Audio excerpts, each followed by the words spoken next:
camp is in the books. Started on August 1st, so it's easier to count this year about how many days we've had of camp. We go back to, I think, November 21st of last year was the final game of the season, and so it's been a while since we've played, and we've been working tirelessly since that day to improve the program and the team and to be ready for this week. We've had a lot to work on, a lot to continue to work on, but we sure are ready to play and to play somebody else. There's always a big difference when you open that first game and try to shake the rust off. What have you tried to do to get your guys ready to some teams, discipline-wise, have trouble that first week? Yeah, we just actually, was it last week, watched about 16 clips of our Charlotte game last year, which was our opener, and some of the miscues that we had, which largely can be contributed to a first game. Things that are hard to simulate. Obviously we scrimmage and have officials and went through an extensive mock game of all the different transitions that we foresee happening. But then we try to learn from film from previous years as well.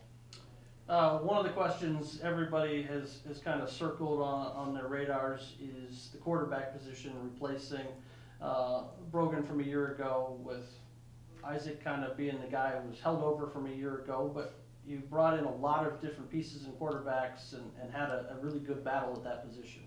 Yeah, it's been good. So, Isaac played the last 3 quarters of the last game of the season and did well. And so we were really encouraged by that. Hadn't played really up until that point. And, then we had 2 quarterbacks join us for the second semester in January. And then we had 2 more join us in May for the summer, and we feel really good about the position. It's different with, Brogan being here even before I got here and been a part of every season that we've had. But we feel really good about it. Have you made a decision on how you want to proceed with the quarterback, or is it going to be more of a game time decision? For people to find out who it's going to be on August 31st, they can see who trots out there. But I go back to my 4 years here and coaching quarterbacks, prior to that, and for, a couple decades, is that unfortunately sometimes it's rare, to have one quarterback go through a 14, 15-week season, whatever it ends up being. And so, the biggest thing for me isn't who takes the first play. It's that you have more than one guy who's, capable of leading you to victory. And, we feel good about that. Another area a lot of people looked at was at the wide receiver position, especially knowing Matt Sexton is really your most experienced wide receiver coming back. But I know from talking to Coach Keene that you're going to slide Blake over to that position. How do you feel about your wide receiving core right now? Yeah, it was a concern, going back from November 21st when, 4 seniors graduated, guys who played, and so a huge area of concentration, both in development and recruiting. And I'll tell you what, camp has been good at the wide receiver position. It really has, and we have had people step up, and we've had people step in, who weren't with our program this last year. And so that is a lot of production, that graduated. But honestly, feel good about our wide receiver crew. Defensively, certainly up front, you had to replace the guys in the middle, but you still have the bookend DNs. How have the guys in the trenches been performing? Yeah, so defensively, starting with the D-line, like you said, we lost a little over 1,000 pounds from the 2 interior spots. And so again, development of guys in the program and then recruiting. And we have done some junior college recruiting at that spot, so you have some guys with some experience and not just coming in, as 18-year-old freshmen. And that is an area where guys have to step up and step in, and that's happened throughout camp as well. But just like at wide receiver and quarterback, there's nothing like a game day, and it's just hard to fabricate it until you get there. So that's an ongoing work in progress, but we do feel as though we have the people there, and we play a lot of people there, and so part of it is just the amount of depth that we can have ready. You mentioned the defensive end position, and we've actually recruited and developed there too behind Both Jerry and Max, who obviously get a lot of the attention. Graduated 3 senior linebackers, but both Kyle Rockwell and Jalen Pickett were in that rotation last year. And we've developed some of the depth there as well, and then the whole secondary in terms of the starters are back. So try to take a step forward again at the defensive spot, really led us last year, and we think that that's possible. I know we don't single out individuals, but is there a group or a specific position that maybe really excelled in camp that you took notice of? It's good. I think, from the last time that we were together, I was excited about the development of our specialists. And obviously, that then leads into all of special teams. We need for that to have improved and feel really good about how that's gone in camp. And then I think that you touched on, your areas of concern. If you go back to November 21st, the interior of the D-line, depth at linebacker, wide receiver position, and then, finding quarterback. So, but those are the areas. Our offensive line, we've talked about how the entire 3 deep, is back from last year, and that doesn't make you automatically better, but, definitely like how those guys have come along, and that's true for returning starters pretty much everywhere.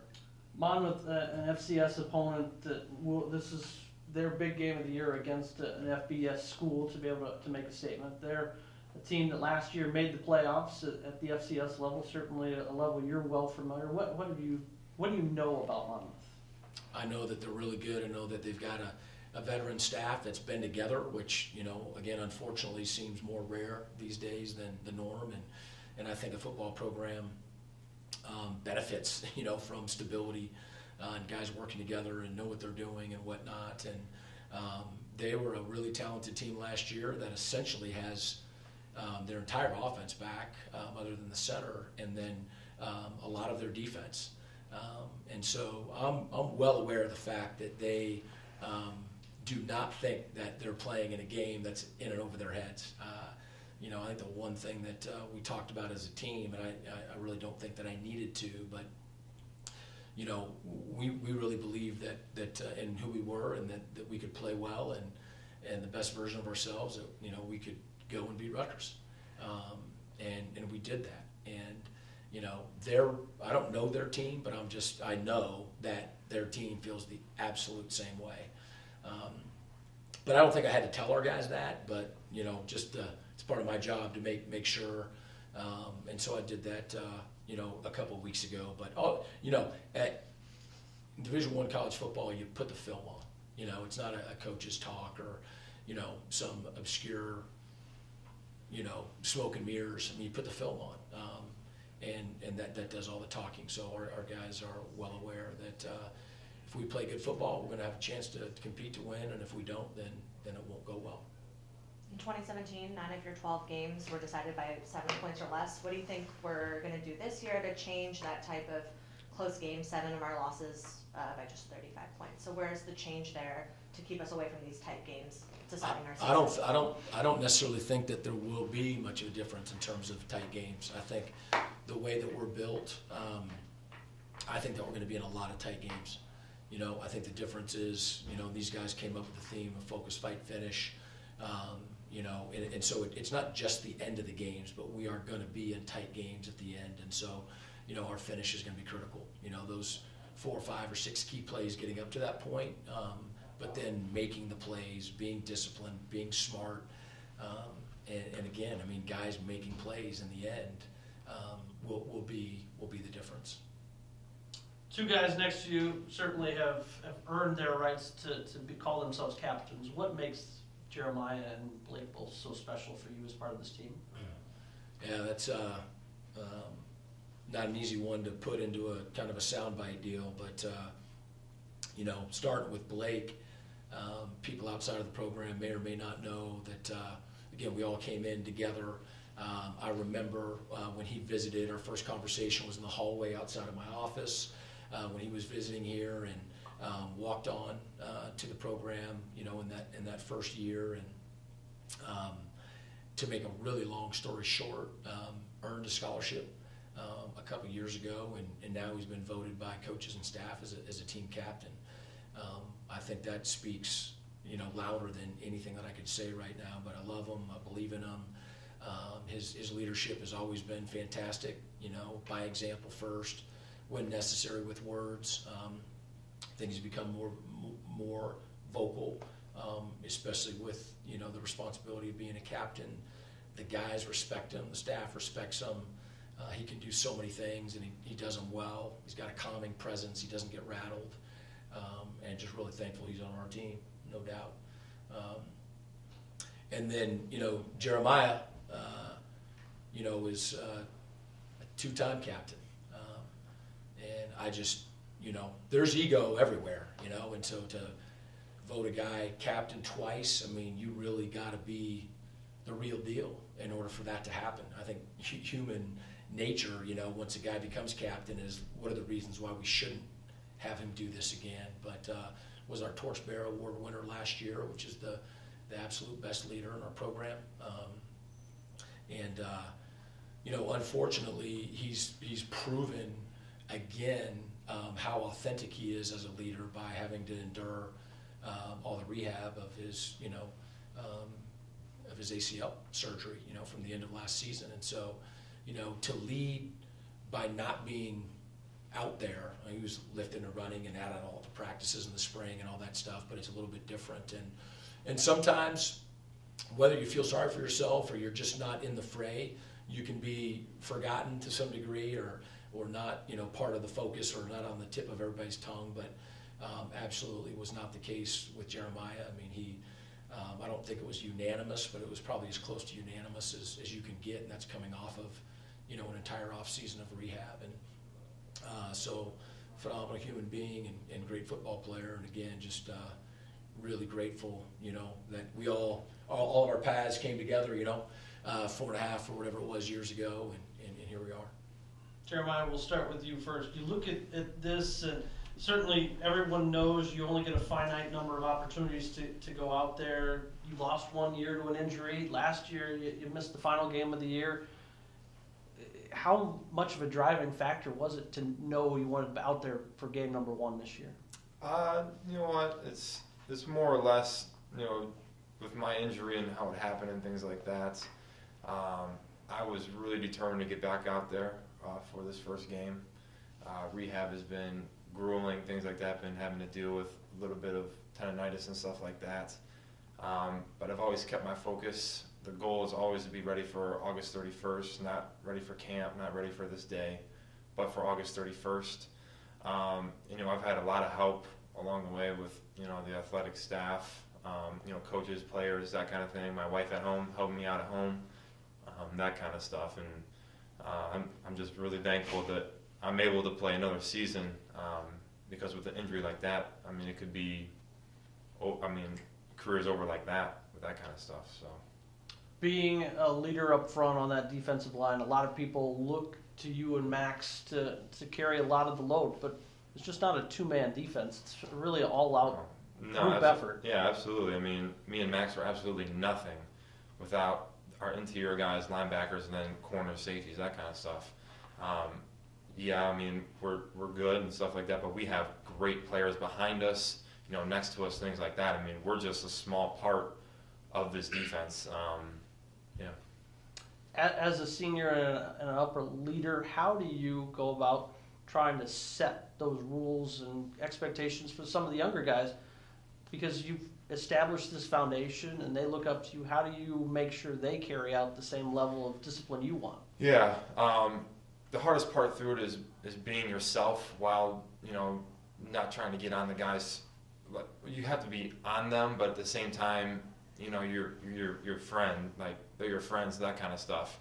The senior group this year, as me and Blake found out, is hard disciplining, guys that show up late to workouts, that kind of thing, because, coaches have an idea of how they should be disciplined. We have an idea, and it's kind of like a mesh point. We kind of figure out, how to discipline certain guys. Some guys react differently. A lot of guys like being yelled at. Some guys are more quiet, like just being talked to one-on-one, that kind of thing. So figuring out, the players around you and really just form-fitting discipline to how they react to it.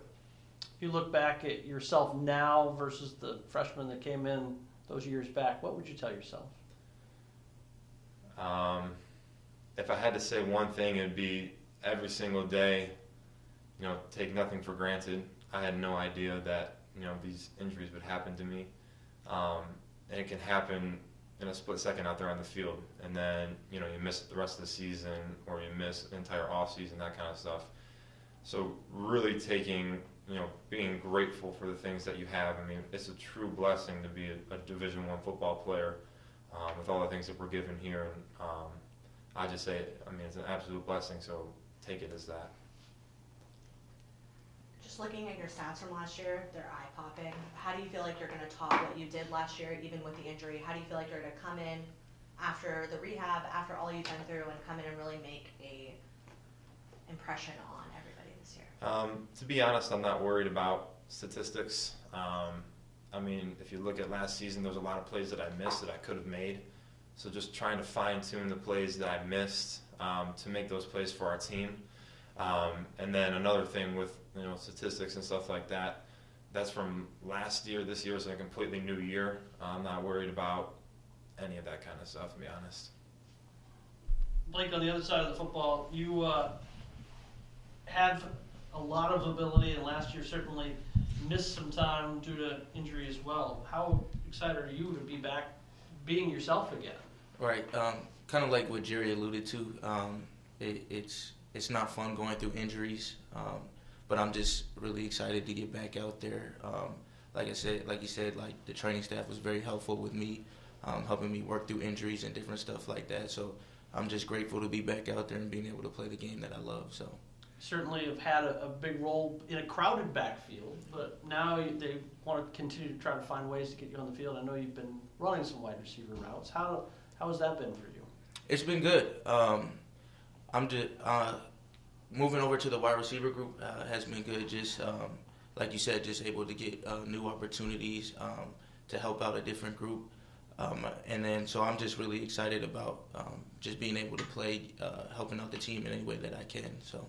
Like the ball still in your hands on special teams, though, right? Yeah, absolutely. Special teams is probably the most important part of the game. So I love helping out on special teams. I've always loved special teams, so that's something that I always want to continue to do. It's kind of one of those areas a lot of people just take for granted, that you catch the football, you run with it, but that can cost or win us teams games because of that. Absolutely. Like when you punt or you punt return, it's a huge exchange of yardage. So if you drop a punt or muff a punt or lose a punt, that can swing momentum in the other team's way, and vice versa. If you have a big punt return or something like that, that can help momentum for us. So it's important to do well with that and be smart and make good decisions. Have you noticed a difference with Coach Nunez being full-time special teams this year versus last year? Yeah, Coach Nunez, he's great. The energy that he brings to special teams is second to none. He gets guys really excited about playing special teams and being on special teams. I really love working with Coach Nunez and the stuff that he's bringing to our team this year. Second question I posed, Jeremiah, how do you try to instill some discipline and leadership, knowing that you've been through this program's growth and trying to continue to lay those blocks moving forward? I think the biggest thing is just kind of leading by example. With the younger kids, they're gonna when they come in, they're gonna look to the older guys and see what they're doing. So the biggest thing is kind of leading by example, kind of setting the foundation of how we do things, how Coach wants things to be done. So if you lead by example, and they see that, that's what they're gonna carry out as well. Last year was your 6th best total offensive mark in school history, but what everybody was really looking at was the defense. How do you feel like offense is really going to make that mark this year? I think the biggest thing on offense is going to be our chemistry this year. We've really been working hard, throwing extra passes, doing extra routes in the off seasons and different stuff like that, working together with the running backs, O-line and all that different stuff. We got a lot of good leadership on the offense. So I think our chemistry this year will help us do better offensively. And with you running these new wide receiver routes? How do you feel like trying to be a captain while also taking on somewhat of a new responsibility is working out in the locker room, working out on the field for you? I don't think it's been too much of a difficulty. I've always ran some routes out of the backfield in the past, so it's been kind of a smooth transition for me. So I don't think it's going to limit my ability to lead or help the team. So.